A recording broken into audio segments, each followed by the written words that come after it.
it's my great pleasure to invite Professor John Latham, who will be doing the welcome address for the Open Day. John. Right. Thank you, Michelle. And I'd just like to start by pointing out a mistake on the programme. And the mistake on the programme says that I will be followed by Dr. Michel Pimbert. Actually, I won't. I'll be followed by Professor Pimbert as of yesterday. Okay. Very good. So, I'm very, very pleased to be here today, particularly around the developments that have been taking place around this centre. Agroecology, water and resilience is quite an interesting topic for me because I was introduced to it. Actually, I'm a computer scientist, so I know nothing about this area. I was introduced to it about 4 or 5 years ago, and I was kindly supported by an ex-colleague of ours, but a colleague who's still working for the centre, Phil Harris, who's sitting at the back there, who gave me a 25-slide presentation on what agroecology meant, which I had to give in Qatar one day, having been told the day before that that's what I was going to be doing. And I spent a very pleasant 6-hour flight, half of which was to be able to pronounce agroecology, which I practiced over and over again, and half of which was to look at the background of the work that we've been doing at the university actually for quite a large number of years within this area. And really, based on a lot of that, when the business case came forward for us to establish a university research centre, part of our new research strategy at the university, I did fundamentally believe that we could create a centre which would give us niche dominance within this field.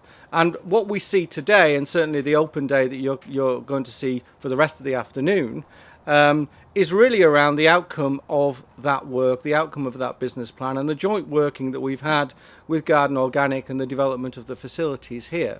I think it's fair to say that over the next year to a year and a half, the facilities here will obviously be looking to be extended. The centre is growing.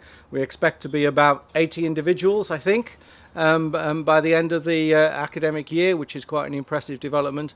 But really what you're seeing in the activity which is going on, both the research work that's going on related to the science base, but also then the policy impact work that's coming out of the centre, is very current and very timely. If we look at the outcomes perhaps that are taking place due to the climate change conference that's going on in Paris at the moment, and also other areas of the world where people talk about the need for water security and food security and the way in which we need to change farming practices around the world, actually, CAWR is at the core of all of those particular developments that we need to take place. I also hear quite regularly when I go and talk to Vice-Chancellors and senior members of staff from other universities how impressed they are, not just about how our university is doing. And for those of you who didn't know, we got University of the Year title from the Times Higher a couple of weeks ago. But fundamentally what they are seeing is a step change in our research and the impact that our research centres are really starting to make on a UK scale, but also internationally. Certainly, when I was in Africa recently, some of the work that's going on within this centre, we were talking to some of our African university colleagues about that, and they were particularly interested in the activity that we're doing here. So I think what we've got is still very much an emerging and growing centre. It's certainly one of our key focus areas for development within the university, one of only 2 university research centres that we've taken outside of our faculty structure to invest quite heavily in and grow both the research base, the researchers base and our PhD numbers over the next few years. And we are already starting to see a return coming back to the centre in terms of both recognition but also impact and outputs coming from the centre and its activity.